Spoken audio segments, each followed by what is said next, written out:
resulta que la presidenta Claudia Sheinbaum fue nombrada como la mujer del año por PETA Latino y como la quinta mujer más poderosa del planeta.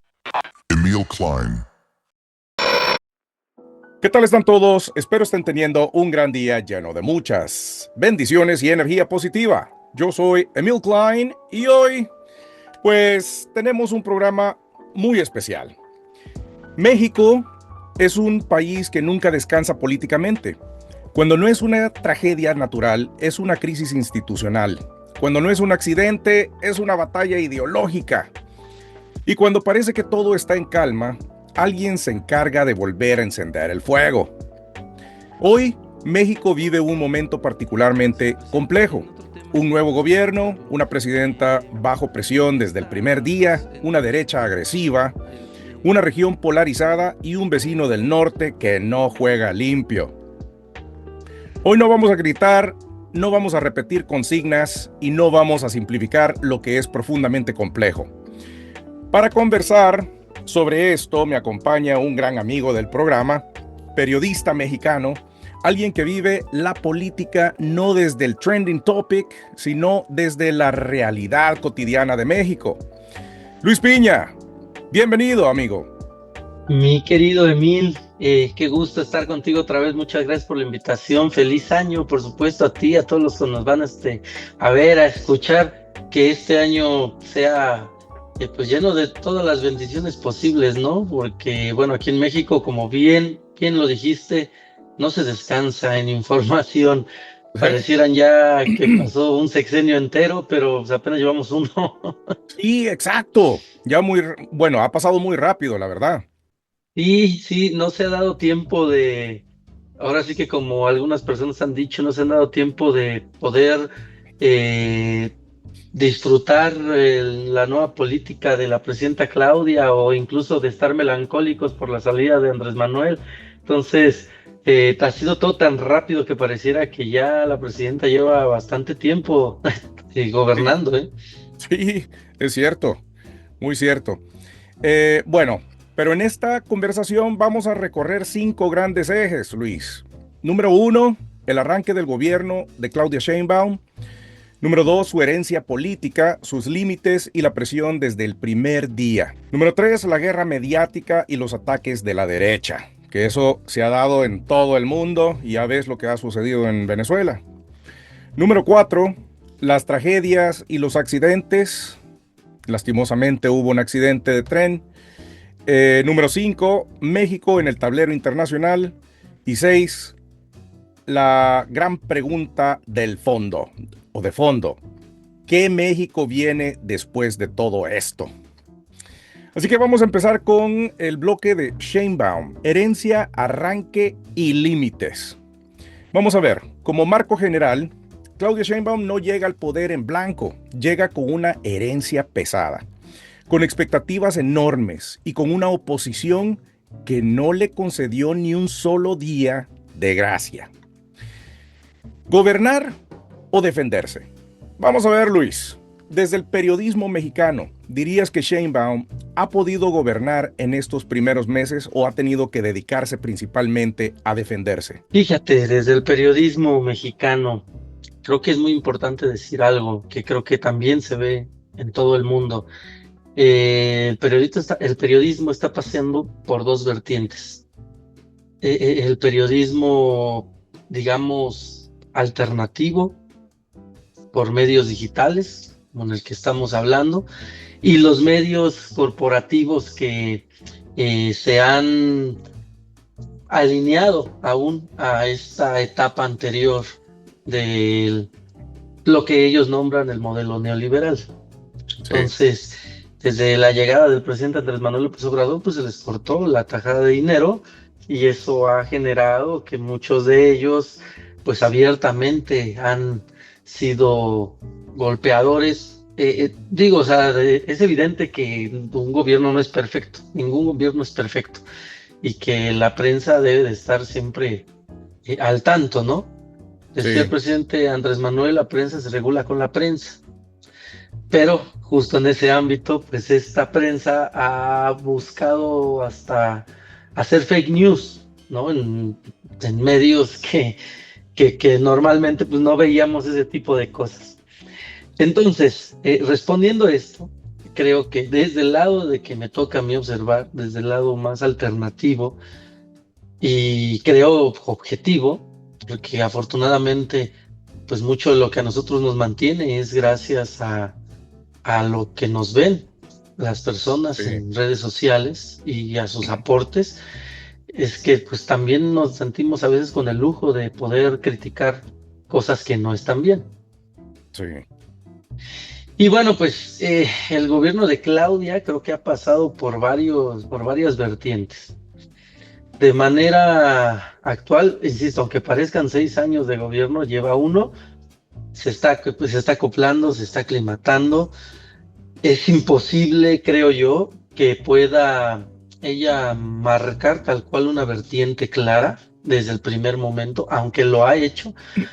Sí. Trae un proyecto de nación de continuidad del gobierno anterior, y ella lo ha dicho, no me voy a desmarcar del presidente Andrés Manuel porque subimos en un movimiento, cosa que no ocurría en secciones anteriores, aunque fueran del mismo gobierno, aunque fueran del mismo partido, los presidentes que llegaban se desmarcaban del anterior y querían hacer como una división de que esto es mío y esto era corrupción, hoy ya no, aunque fuéramos del mismo partido. Sí. En cambio, ahorita pues traen la misma vertiente y traen una continuación con cierto cambio que se ha visto principalmente en el eje de seguridad.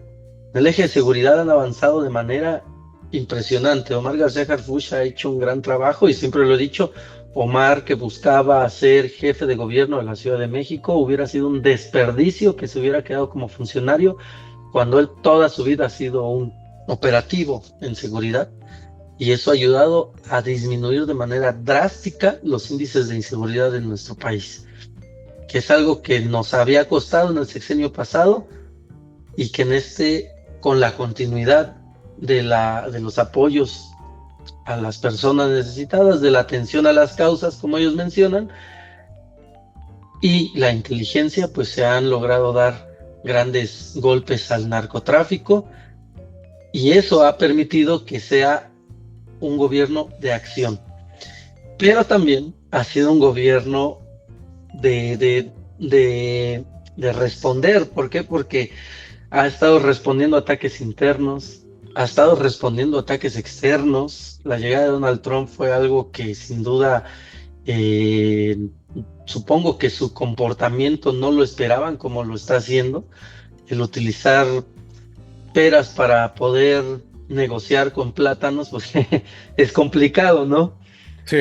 No, algo que a nivel internacional nunca se había visto, pero ha sabido responder también, porque creo que ante esto tampoco México se ha visto muy agredido en ese sentido. O sea, ha platicado con el presidente Trump, creo que se le ha puesto al presidente Trump, y se ha visto. De hecho, yo tengo mucho el tema de cuando lo vio ahora en el sorteo de la FIFA, Sí. que Donald Trump estaba constantemente queriendo llamar la atención de la presidenta Claudia.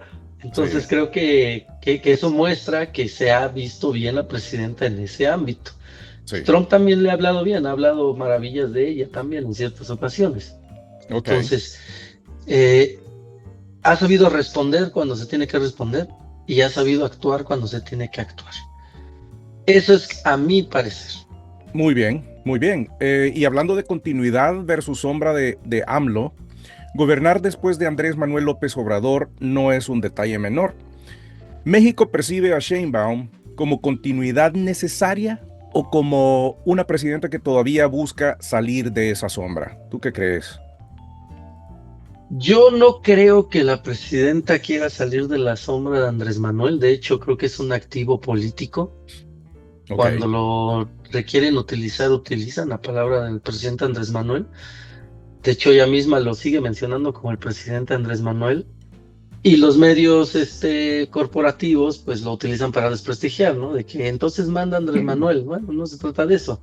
Simplemente es el respeto que ella ha asegurado que le tiene. y que provienen del mismo movimiento, no tienen ideas contrarias.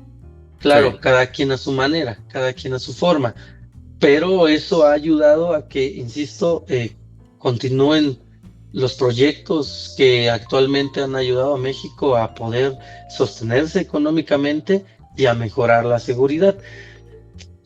El presidente Andrés Manuel ha sido una persona que dijo desde el primer momento que se fue, bueno, antes de que se fuera, dijo que él no iba a participar en política, iba a vivir en Chiapas, pero no iba a participar en política, a menos Sí.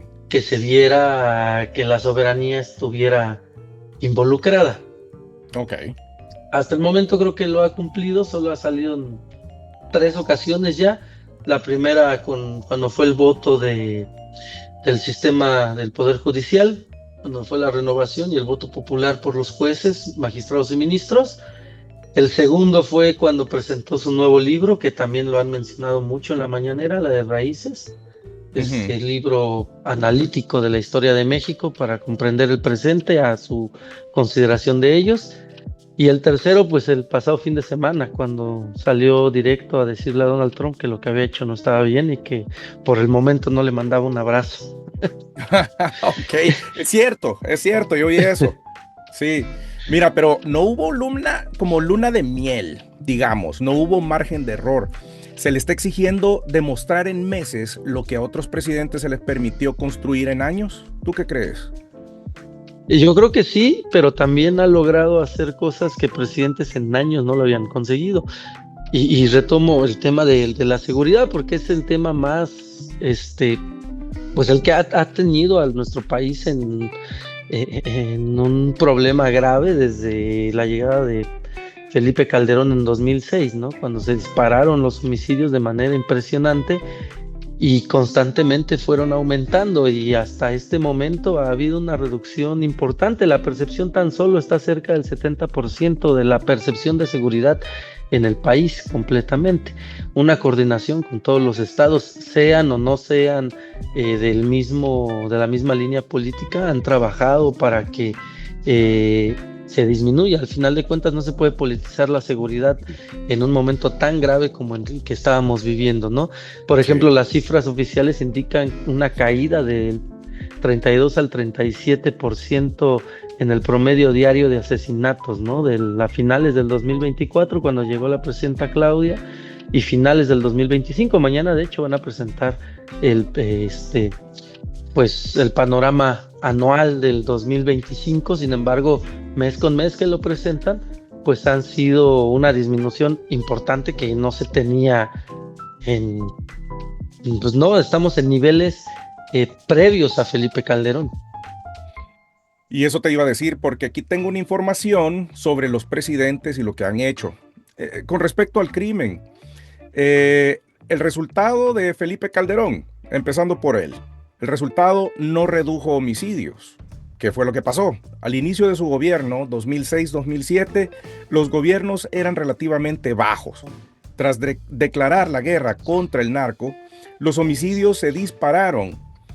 Y este es el dato clave. México pasó de 8 homicidios por 100,000 habitantes a más de 22 al final de su sexenio. En conclusión, fue el sexenio donde más se multiplicó la violencia. Luego tenemos a Enrique Peña Nieto, que tuvo una reducción temporal. Luego fracasó. ¿Por qué? Primeros años, bajan los homicidios en 2013, 2014. Después vuelven a subir con fuerza entre 2016 y 2018. Y hay un dato clave, cerró su sexenio con más homicidios que al inicio. Hubo una mejora breve, pero no fue sostenible. Ahora, con Andrés Manuel López Obrador, ligera reducción al final. Pero ¿qué pasó? Los homicidios suben y se estancan entre 2019 a 2022. A partir del 2023 hay una baja moderada.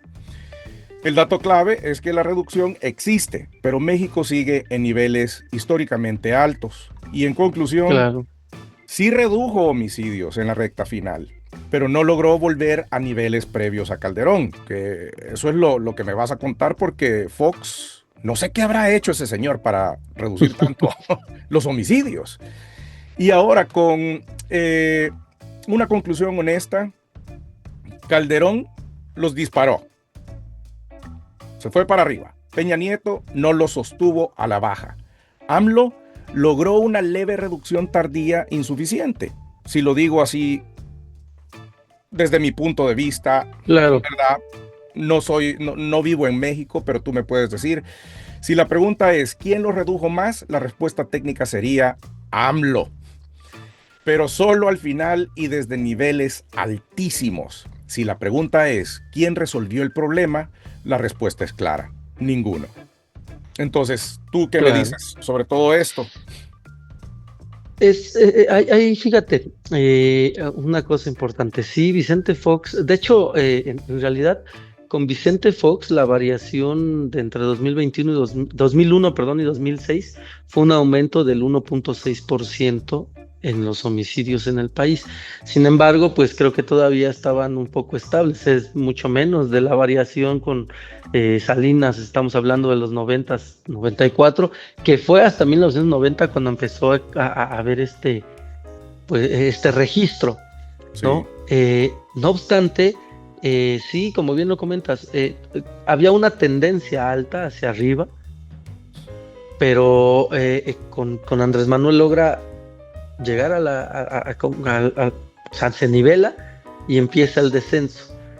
Sí. Y hasta ahorita con Claudia, pues continúa un descenso visible, y eso es lo que se ha notado. Lo que también es cierto es que teníamos un problema de inseguridad y un problema de corrupción en el sistema, pues, de seguridad. No nos vamos tan lejos. El secretario de Seguridad de Felipe Calderón, pues está detenido en Estados Unidos por narcotráfico. El secretario de la Defensa Nacional de Enrique Peña Nieto fue detenido en Estados Unidos por narcotráfico también. Wow.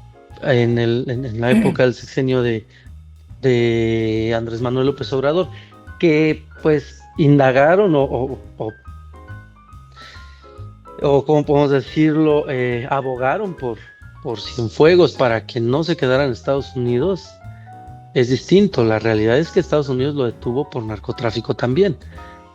Nieto estuvo fuera de México, ¿verdad? Varios años. Peña Nieto ha estado fuera de México. Y regresó ha hace vivido poco. en España, sí, vino de vacaciones a pasar las fiestas decembrinas. Casualmente todos los presidentes siempre están fuera. Normalmente, menos Vicente Fox. Vicente Fox ha vivido en Guanajuato desde que dejó el cargo, y el presidente Andrés Manuel pues en Chiapas. Calderón, pues ni se diga, Calderón vive en España, no ha venido para acá a México, y Carlos Salinas de Gortari lo mismo, Ernesto Zedillo en Estados Unidos. Entonces, hay un problema, porque no creo que ya haya terminado ese problema de corrupción en las instituciones. Sin embargo, ha disminuido de manera drástica y ha permitido que se puedan nivelar estos asuntos. Fíjate, Claudia no es, digamos, no está trabajando en algo que se le haya ocurrido nada más para el país ahorita. Claudia, como jefa de gobierno, hizo la misma estrategia en la Ciudad de México y ayudó a reducir la incidencia delictiva. Ahora la jefa de gobierno, Clara Brugada, pues continúa ese mismo rumbo. Y recuerdo mucho que tenían un problema de filtraciones de información en la Secretaría de Seguridad Ciudadana del gobierno de la Ciudad de México, cuando Omar García Harfuch, ahora secretario de Seguridad Federal, era secretario en la Ciudad de México. Okay. E hizo una limpia, ¿no? Giró 4 comunicados importantes a distintas personas para ver quién era el que estaba soplando la información. Y de esa manera logró ver quién estaba soltando información y empezar a hacer esa limpia, que tengo entendido también ha hecho al nivel federal. Entonces, sí, desde ahí ese ámbito ha ayudado a que se reduzca la inseguridad. Cuando Andrés Manuel López Obrador llegó a la presidencia en la campaña de 2018, él decía que iba a sacar al ejército de las calles. Okay. Cuando gana la presidencia, y me acuerdo mucho porque también cubrí esa época de transición, continuaba con el mismo discurso hasta que se reunió con el secretario Cienfuegos, el secretario de la Defensa Nacional de Enrique Peña Nieto. Una vez que se reunió con él, salieron a dar una conferencia conjunta y dijo que iba a sacar al ejército de manera gradual, pero que iba a quitar a la Policía Federal y se iba a crear la Guardia Nacional. La Guardia Nacional actualmente le pertenece al ejército, tiene una disciplina militar y el mando es militar. Entonces, digamos, ¿qué le dijo Cienfuegos en esa reunión? Yo no sé, pero es evidente de que, pues, el problema ha aumentado, el problema era bastante grave, ¿no? Sí. Él logra, pues, sostenerlo y eso le permite, en la continuidad con Claudia, a que vaya hacia abajo este asunto.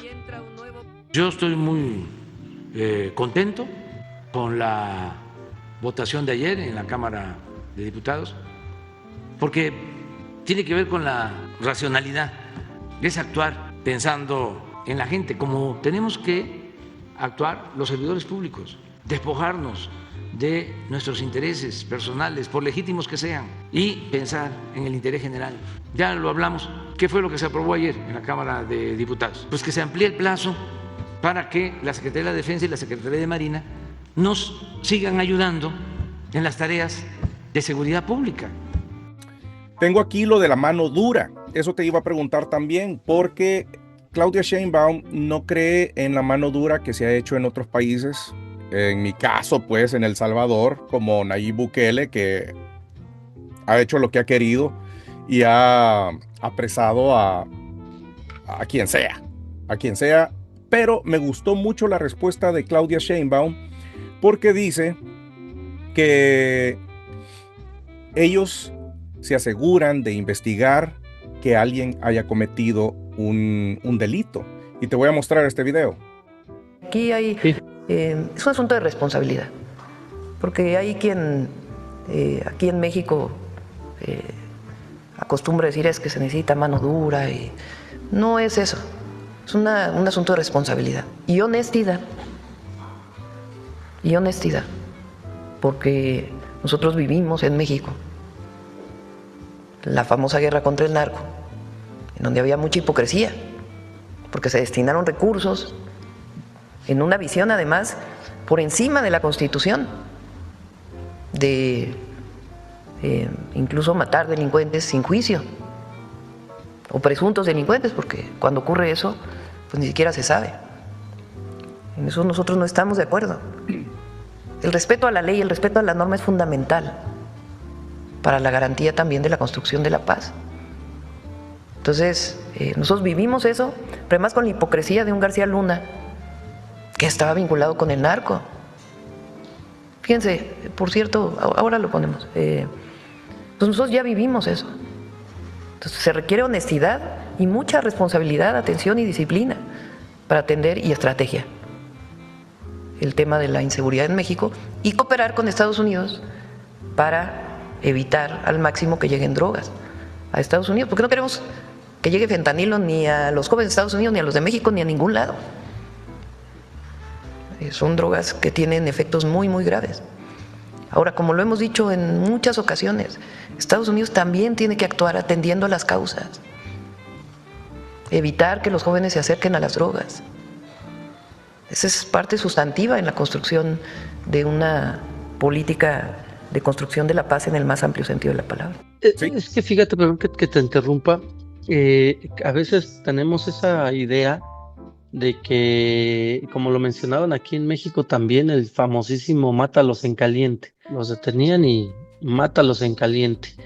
Sin embargo, pues bueno, ese es el uso de la justicia, pues a contentillos, ¿no? O sea, cuando me conviene, si somos un Estado de Derecho, el Estado de Derecho menciona, al menos en México, que eres inocente hasta que se te demuestre lo contrario. Exacto. Y se te tiene que tratar como inocente hasta que se te demuestre lo contrario. Se te detuvo, se te presenta y se te muestran las pruebas. Si la institución judicial y la fiscalía es lo bastantemente funcional, pues lo va a hacer, lo va a mostrar. Y repito, el mátalos en caliente justamente genera lo que el presidente Andrés Manuel mencionaba, la violencia genera más violencia. Y es lo que yo recuerdo que la primera vez que platicamos, abordábamos ese tema, ¿no? Con El Salvador. Claro, sí. son dos temas muy distintos, porque el narcotráfico es distinto a las pandillas. Claro. Su motivación es completamente distinta. Pero la actuación del gobierno no puede ser la de un ejecutor, simplemente, porque eso te convierte en dictador, eso no te convierte en demócrata, no te convierte en republicano, ¿no? Para ser una república tienes que tener tres sistemas de poder, ¿no? Poder judicial, ejecutivo y legislativo.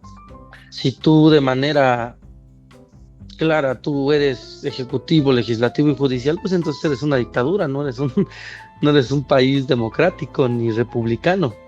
Mira, yo en las redes sociales he visto que dicen que Claudia Sheinbaum como que tiene una concentración de poder, como que está dominando el ejecutivo, el legislativo, el judicial. ¿Qué tan cierto es eso? Mira, el tema aquí radica en que este movimiento de la Cuarta Transformación, no solo lo abordaron, digamos, para llegar a la presidencia, sino lo han abordado desde todos los rubros. Lo mismo pasó con la reforma al Poder Judicial. Actualmente el Poder Judicial es elegido por el voto popular. Los magistrados, jueces y ministros hacen sus campañas correspondientes y la gente vota por ellos, Sí. por el programa que ellos tengan, ¿no? La concentración del poder antes era un presidencialismo claro, nada más que hipócrita, Ok. porque desde Palacio, bueno, desde Los Pinos, cuando eran Los Pinos, Sí. hablaban por teléfono y decían, quiero que detengas a no me voy tan lejos. ¿Qué pasó en el sexenio de Felipe Calderón con el caso de la francesa esta Florence Cassés, ¿no? Ujú. Que hubo una detención hecha a través de un montaje televisivo. Ok. La Policía Federal, la Agencia Federal de Investigación, entró al rancho Las Chinitas, detuvieron a esta persona, a Florence Cassés y a Vallarta, Raúl Vallarta, los detienen en televisión, en vivo, hacen el operativo, o sea, una liberación de unos secuestradores en vivo de manera muy así. Resulta que no, ya los tenían detenidos desde hace 2 días. Y Ok. había sido todo había sido planeado.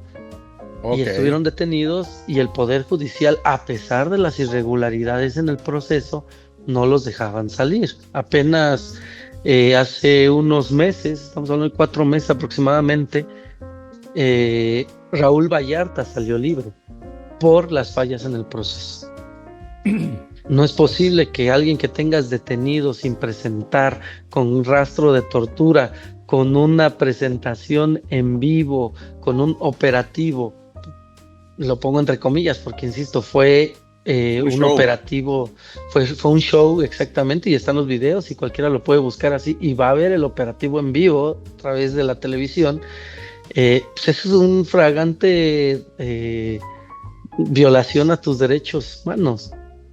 Sí. No es posible que el sistema judicial, con toda esa evidencia, pues lo siguiera teniendo detenido, ¿no?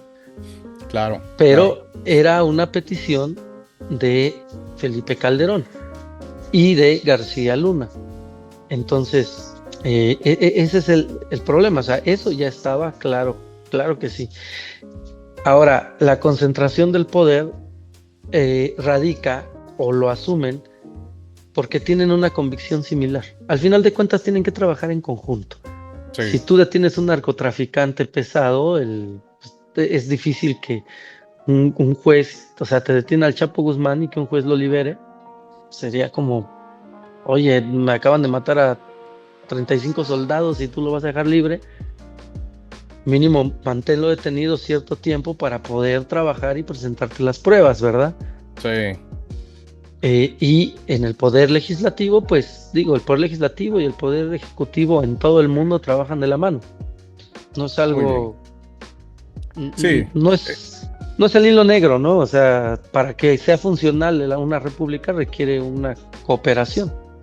Sí, es más una sinergia Pero y no una dictadura, como en El Salvador. claro, claro, pero a pesar de ello, varias de las propuestas con Andrés Manuel López Obrador no pasaron, o con la presidenta Claudia Sheinbaum hay algunas que no les parecen y que no las pasan o las modifican. Entonces, en línea no creo que haya explícitamente, tal vez sí para algunas cosas. Ok, muy bien. Ahora, pasando al tema de Estados Unidos y presión externa. Y como la presión interna no fuera suficiente, está el factor externo. ¿Cómo se ha leído en México la postura de Sheinbaum frente a Estados Unidos y frente a figuras como Trump? Fíjate que al final del 2025, normalmente en Reporteros MX hacemos un sondeo a la gente preguntando qué opinan sobre ciertos temas, porque la sociedad en México está muy politizada y está muy bien enterada. Gracias a ello, pues las mañaneras les ha ayudado muchísimo. Sí. Pero había una pregunta que les hacía. A ver, ha pasado un año completo con muchísimos problemas, con broncas contra la oposición, con broncas contra ciertas instituciones, con broncas contra empresarios, con broncas contra Estados Unidos. Bueno, ¿cuál considera usted que ha sido pues el episodio más importante o que más ha marcado el sexenio de la presidenta, el primer año? Y hubo un gran porcentaje que coincidía que era este asunto con Donald Trump. Ok. Y te puedo decir que 8 de cada 10 me decía que estaban muy contentos cómo lo había manejado. Que por primera vez se veía a un presidente que se le ponía de frente y le decía: esto no se hace así. Aquí no hay intervención. Aquí no lo vas a hacer. Vamos a trabajar de iguales. Sí, vamos a colaborar, pero vamos a trabajar de iguales. Y creo que ha sido bien porque pues todos los aranceles con los que amenazó Donald Trump los echó para atrás. Sí. No sé qué le dijo la presidenta, porque esos aranceles los aplicó en todo el mundo al final de cuentas, pero con México los aplicó de manera diferenciada. Claro. ¿Tú crees que Sheinbaum gobierna bajo presión interna, externa y simbólica? Sin duda. Esto es el inicio.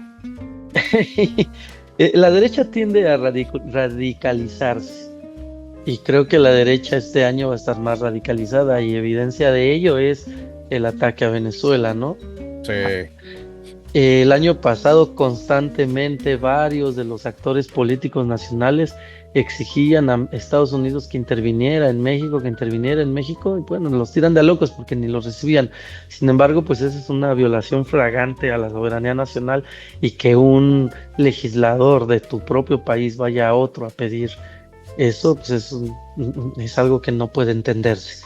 Por un lado. Por el otro, esas presiones se han visto, por ejemplo, en la manifestación, y vuelvo a poner comillas, que seguramente las viste, mi querido Emil, y varias personas en el mundo, Sí. vieron estas manifestaciones de la llamada, que habían sido convocados presuntamente en redes sociales por la generación Z. La generación Z son jóvenes que no llegan a 23 años, me parece, 22 años. Sí. Y sin embargo estuvimos en esa manifestación muy violenta, por cierto. Ok. Y muchos de los que estaban ahí pues, no cumplían el rango de edad para ser de la generación Z. Digo, no se demerita su inconformidad. Claro. No se demerita la inconformidad de las personas que salgan a manifestarse. Sin embargo, no eran jóvenes, como ellos querían decir que eran jóvenes los que estaban ahí. Exacto. Eso quiere decir que era un doble discurso, ¿no? Que están buscando por aquí, por allá, para tratar de desmantelar. Y también eran muy pocas personas. Y en mucho tiempo no se había visto una manifestación tan violenta como la que hubo ese día por parte de quienes asistieron. Y después se supo que el coordinador de la bancada del Partido Revolucionario Institucional, Alejandro Moreno, les había pagado 10,000 pesos a cada uno de los que hicieron ese despapalle. 10,000 O sea, pesos. fue ¿Eso más o menos cuánto es convocado. en dólares? En dólares, a la conversión de hoy, a ver, vamos a hacer la conversión. Mm, Son $557. wow. O sea, hubo una gran inversión. Una gran inversión. Entonces, y muchos de los que fueron detenidos, porque algunos sí fueron detenidos, pues trabajaban en los partidos de derecha. Entonces, hay una radicalización por parte de la derecha. Y este año creo que va a haber una radicalización mayor, no solo en los discursos, sino en las acciones, Y eso lo cual es sucedió, bastante preocupante. perdón, No, dime. eso sucedió, yo creo que esto fue un experimento y empezó en Nepal, ¿o no? ¿Te acuerdas que Es salían correcto. la generación Z? Había sacado a todos Sí, los del Congreso, qué sé yo, de ahí de Nepal, y que los lincharon y que no sé cuánto. Entonces eso como que se fue exportando a los demás países. claro. Nada más que la diferencia, insisto, es la cuestión como política, ¿no? Porque, o sea, no es la misma historia la que vivimos en Nepal.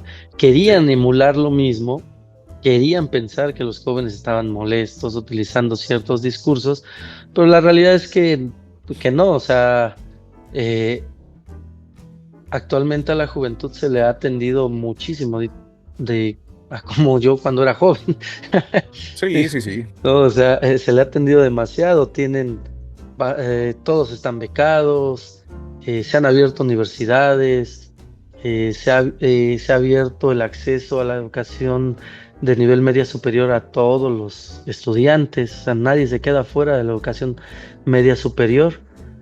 Entonces, es bastante absurdo, creo yo, no imposible, porque al final de cuentas, en la política también se hacen bastiones jóvenes por esa falta de experiencia política, podemos decirlo, o experiencia incluso de vida, que te permite ser más moldeable y es totalmente normal y natural.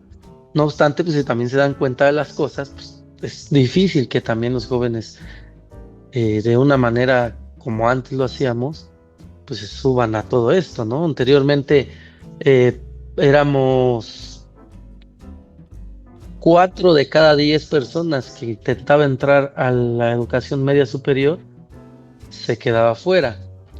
Ok. Y en las universidades se quedaban fuera 7 de cada 10.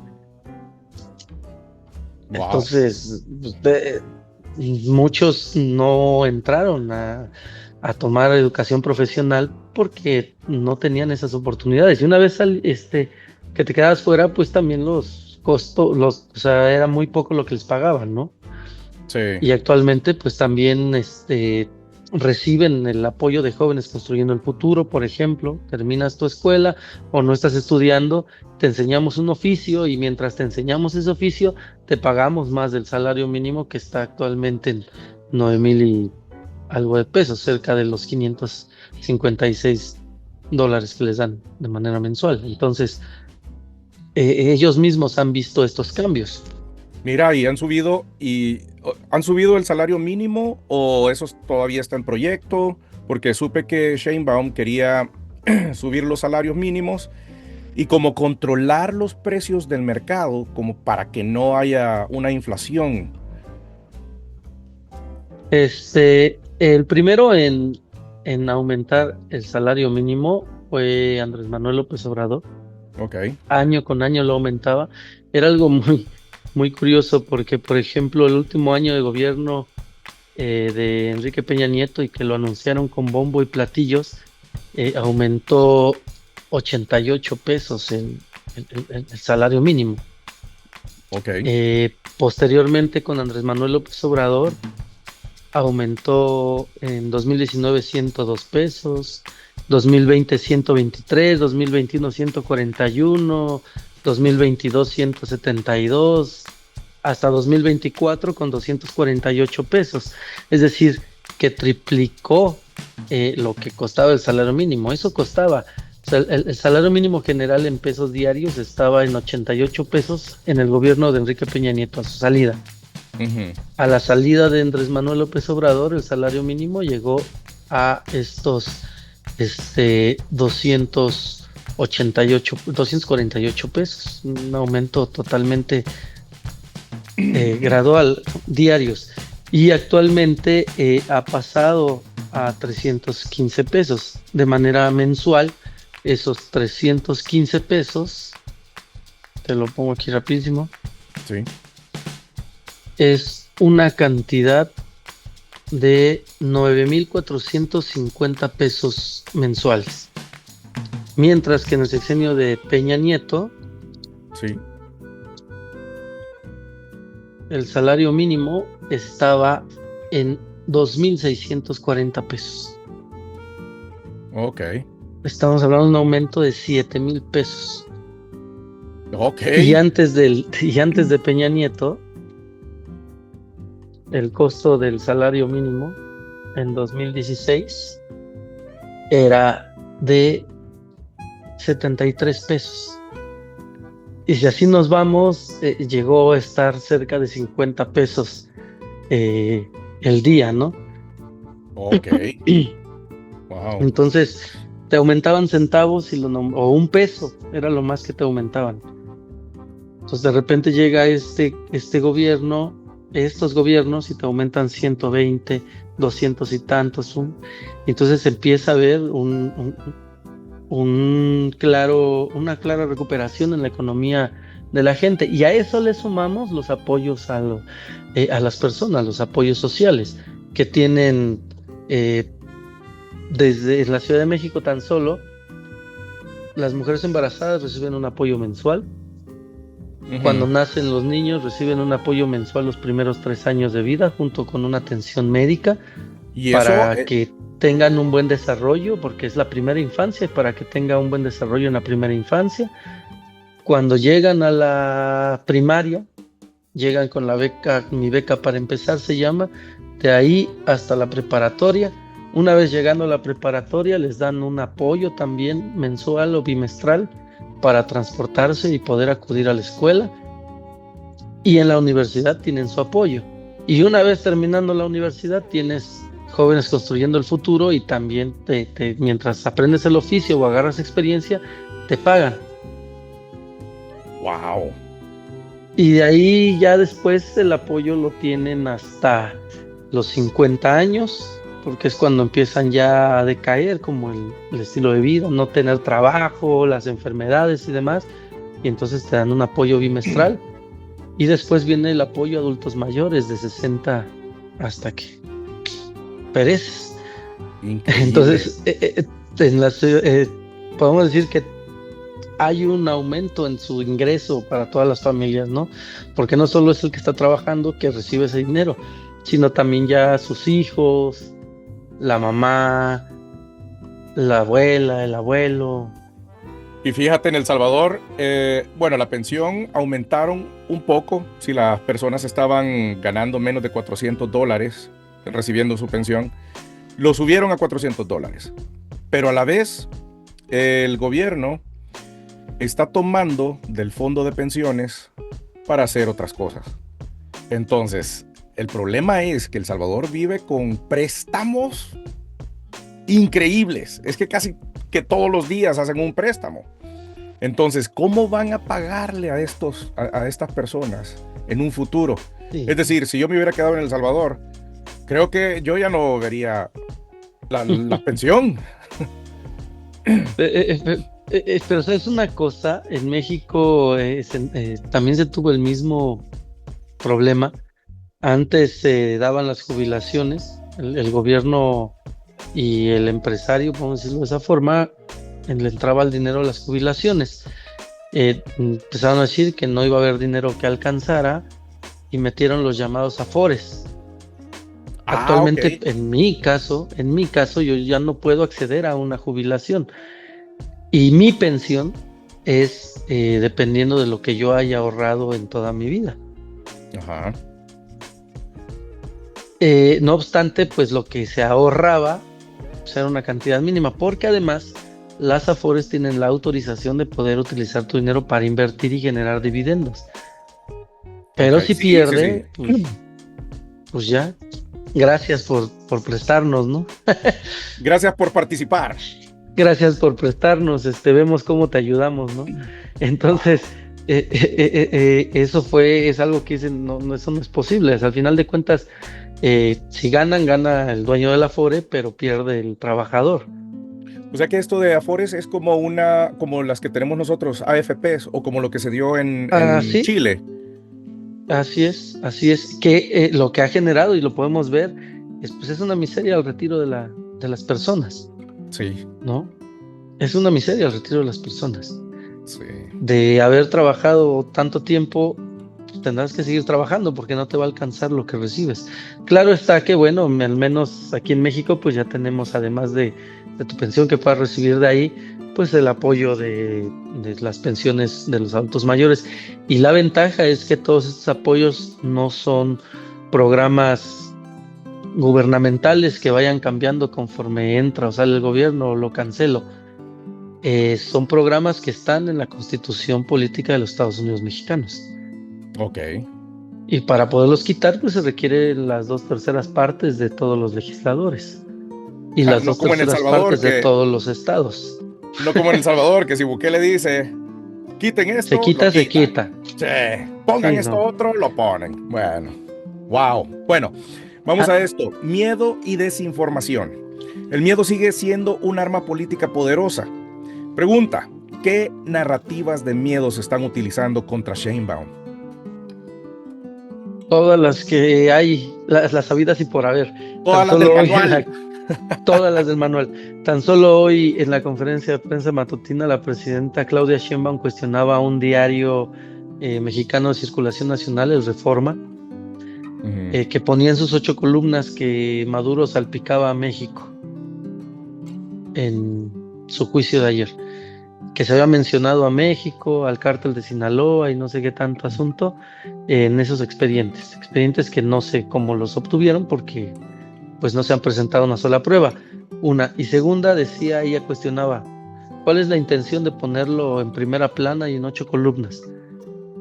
Ayer la presidenta asumió la presidenta interina de Venezuela, no está. Sí. Ayer firmamos un posicionamiento internacional, no solo México, varios países, no está. Ayer hubo una reunión de seguridad de la ONU, no hay nada. ¿Cuál es la intención?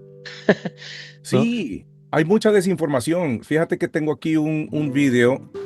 Porque desde mi perspectiva es una manipulación y les voy a mostrar por qué. Esta es la página 3 del Reforma de ayer. Entonces dicen, acusan que Maduro operó desde México. Más allá de si es cierto o no esto que se basa en un documento de Estados Unidos, fíjense las fotografías que ponen. Al presidente López Obrador, al presidente López Obrador. Pero vamos a leer la nota. Entre 2006 y 2008, cuando Nicolás Maduro era ministro de Relaciones Exteriores del gobierno de Hugo Chávez en Venezuela, habría coordinado operaciones vinculadas con el narcotráfico desde México. Más allá de si esto es cierto o no, ¿qué tienen que ver las fotografías con la nota? O sea, este es el periodo de Calderón. Toda la nota tiene que ver con el 2006, el 2008, por acá habla del 2013. ¿Evolución acaso desde el 2011, 1999? Bueno, ¿dónde está Calderón aquí en la foto con Hugo Chávez? Ok. Sí. Y es lo que platicábamos de lo que tan solo hoy sacó el Reforma, una vez más para querer raspar. Decía Andrés Manuel, la mentira no mancha pero tizna. Entonces, eso pues evidentemente es un claro, como bien lo dices, el manual lo dice, ¿no? Hay que estar repitiendo mentiras para que la gente vaya pensando que así es. Y eso ha tenido desde la campaña del 2006, cuando le robaron la presidencia a Andrés Manuel, que decían Andrés Manuel López Obrador, un peligro para México. Ese era el eslogan. Sí. Y todo el tiempo decían que se iba a volver, México se iba a volver Venezuela. México se iba a volver Venezuela. Y Lo mismo que retomaron dicen ese todos. discurso. Sí, y retoman ese discurso. México se va a hacer Venezuela con Claudia. Bueno, pues no. O Rusia. Incluso en algún momento Andrés Manuel hizo un video desde Tabasco, en las costas de Tabasco, y sale y dice, aquí esperando, aquí les habla Andrés Manuelovich, esperando el oro ruso para poder operar. Sí. O sea, platicamos hace un rato también de esta marcha de la generación Z, promovida por redes sociales, que en la mañanera se mostró que esa propaganda había sido impulsada por cuentas fake, cuentas bot, pagadas desde Argentina. Ok. Ajá. Entonces, se ha visto, claro, que hay como un bloque de los gobiernos de derecha en Latinoamérica. Se están trabajando Sí. en conjunto. No es algo nuevo, pero ahora que tienen ciertos poderes en Ecuador, en Perú, en Argentina, en tu país también, por ejemplo, pues es evidente que están invirtiendo para que todo sea de una sola manera, ¿no? Digo, podrán estar o no de acuerdo con Nicolás Maduro al final de cuentas, pero lo que ocurrió fue un hecho que agravia a la estabilidad mundial, ¿no? Podrán estar de acuerdo o no con Nicolás Maduro, es dictador, no es dictador, no lo sé. Pero la manera y quien lo hace, eso, como lo dijo el presidente de Chile, pues mañana me puede pasar a mí. Sí. Y eso tenía que haber sido condenado por todos los países de Latinoamérica al menos. Y en Latinoamérica la mayoría de estos países aplaudieron dicho asalto, ¿no? Sí. No obstante, también creo que hay trabajo, porque pues yo creo que se han estado en todo, el gobierno de Claudia, porque hace unos meses también anunciaron el programa, el Plan 25 para el 25, que es el regalar 2.5 millones de libros gratuitos a jóvenes de entre 15 y 30 años en varios países de América Latina, para incentivar el ámbito de la lectura, el placer y digamos, no tener solo lo de derecha, ¿no? Porque también hay que decirlo, Sí. estos libros también no son neutrales, también es un adoctrinamiento. Yo le preguntaba ese día a la presidenta, bueno, y con esto están, pues, ¿cuál es la finalidad? Pues la finalidad es que haya un contrapeso en la manera de pensar de todos los jóvenes de Latinoamérica. Que no se queden solo con lo que están diciendo la derecha y demás. Y estos 2.5 millones de libros se están entregando en Argentina, Colombia, Venezuela, Chile, algunos lugares de Perú, Paraguay, Honduras y Guatemala. Entonces, también se está creando este bloque, digamos, por el otro lado, ¿no? Sí. Y que es fundamental al final de cuentas para que una democracia funcione, y si quieren un continente democratizado deben de haber las dos vertientes. Uno debe conocer de los dos lados. ¿Tú crees que cambiaría el tono, hablando de todos estos misóginos, cambiaría el tono si el presidente fuera hombre en México? El tono sí, el fondo no. Ok. Porque con Andrés Manuel tenían el mismo fondo. No era el mismo argumento, pero tenían otro fondo. Igual en estas entrevistas que le hacía a la gente, les recordaba que en campaña argumentaban que las mujeres no podían gobernar un país como México por qué? tener a un vecino como Estados Unidos, y porque las mujeres son más débiles. Y muchos me dijeron, pues todos los presidentes anteriores que estaban doblados eran hombres. ¡Qué bueno Pues es! sí, digo, no lo voy a negar, ¿verdad? Muy bien. Entre la crítica o sabotaje, ¿dónde termina la crítica legítima y dónde empieza el sabotaje político, Luis? Explícanos. Mira, si hablamos un poquito de lo que pasó el Tren Maya, me parece que la crítica legítima está en cuál fue el problema del descarrilamiento, ¿no? En informar cuál fue el problema del descarrilamiento. Sí, El porque, sabotaje o sea, yo lo que he visto es que hubo unos audios de, creo que fue el hijo de Manuel López Obrador, hablando con otra persona y diciendo que iban a reducir los costos y que no sé qué, y que por eso es que se dio este accidente. Pero, ¿tú qué me dices? Sí, ahí es donde te digo, claro, está en ver si los costos disminuyeron, si tú quieres, en ver cómo fue la construcción, pero el sabotaje comienza en las fake news, ¿no? Es que esto Sí, pasó porque fue el hijo del presidente Andrés Manuel. Bueno, ¿qué tiene que ver Andrés Manuel en este momento? ¿No? Es claro. que esto pasó porque no quitaron las piedras adecuadas en la mañana. Bueno, eso ni siquiera lo saben. Entonces, ahí empieza el sabotaje. El sabotaje comienza con las fake news y en querer hacer rapiña política. Mira, ¿y los trenes siempre han sido o sea, privados o antes eran nacionales? ¿Cómo es que funcionó eso?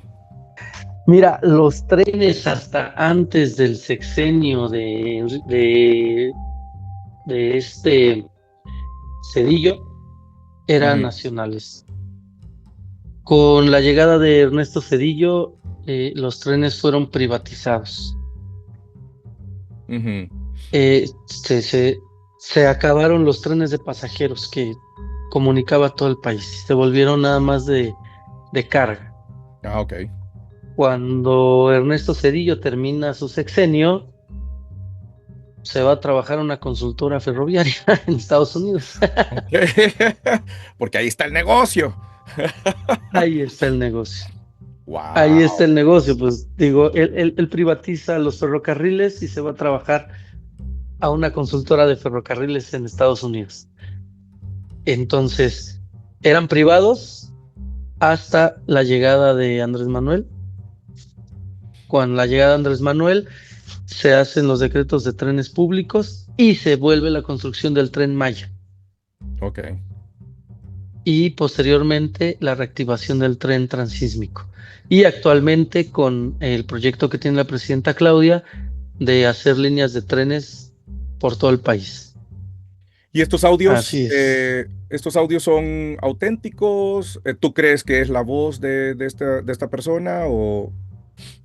Andrés Manuel reveló en su momento que su hijo le había comentado que él iba a ser consejero de una parte del tren, no iba a recibir salario y pues esto es lo que sabemos. Estos audios, eh, entiendo, son de aquel momento.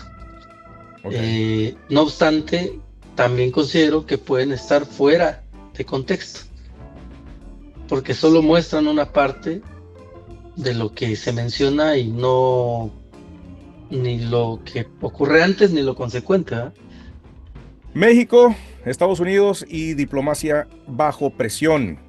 En política internacional no siempre manda la ley, muchas veces manda la fuerza.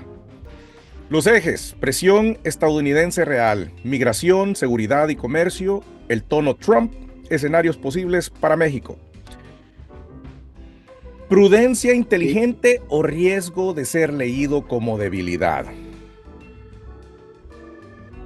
Fíjate que es una pregunta un tema muy bueno, una pregunta muy buena, porque México se rige a través de la doctrina Estrada, que es lo que le ha ayudado a dar cierto reconocimiento a la política exterior mexicana, ¿no? El no intervención, el, la autodeterminación de los pueblos. Incluso la política Estrada menciona un apartado de los reconocimientos de los países extranjeros, en el que dice que el que uno reconozca a un presidente es un acto de intervención también, porque al reconocerlo le estás No importa cómo haya llegado, te estás metiendo al final de cuentas, ¿no? Sí.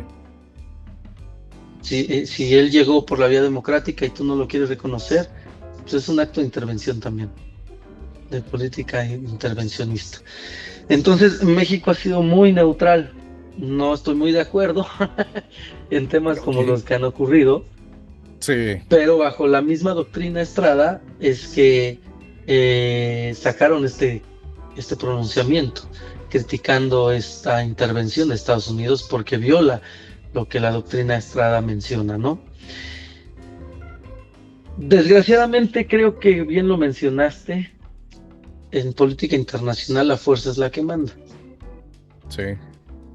Yo hacía un análisis en mi columna que tengo sobre el tema y decía, ¿por qué se esperaron hasta ahora para hacer esto en Venezuela? Ok.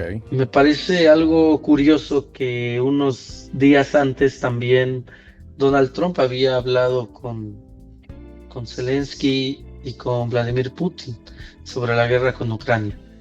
Sí. El principal argumento de Rusia pues es quedarse con las zonas que ha conquistado en Ucrania, ¿no? Sí. Donde tienen bastantes cruces petroleros y de hidrocarburos. Claro. No sé si haya algún acuerdo ahí para evitar que de manera activa Rusia se meta de este lado del hemisferio, y por eso es que pudieron meterse Estados Unidos con Maduro. Entonces, no solo es justicia, es la fuerza al final de cuentas. Lo que pasó ayer en el Consejo de Seguridad, pues es mucha diplomacia, mucha palabrería, pero no hay una sanción.